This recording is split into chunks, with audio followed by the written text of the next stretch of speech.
So yun mga master, kung papunta ka ng Isimaura, dito ka padadaanin. Alam nyo ba, mayroon pang mas mabilis na daan dyan, di ka nadadaan ng stoplight. So alam na ng iba to, pero yung iba hindi pa alam. Para sa inyo tong video na to. Let's go! Yan mga master, nasa C5 ka. Yan, binabaybay mo yan. Unang exit sa kanan, papuntang 32 yan. 32 Street, huwag ka dyang mag-exit. Talagpasan mo yan, dito ka sa pangalawang exit. Kailangan dito ka sa ilalim mga master, huwag ka magkakamali. Ilalim lang ang daan mo. And then sa gilid ka ng market, no, madadaanan mo yung Mercury.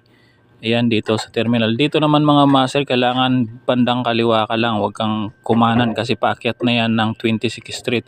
So sa kaliwa ka lang kasi mag-iilalim ka lang talaga mga master. Dito no, sa lugar na to, kaliwa ka.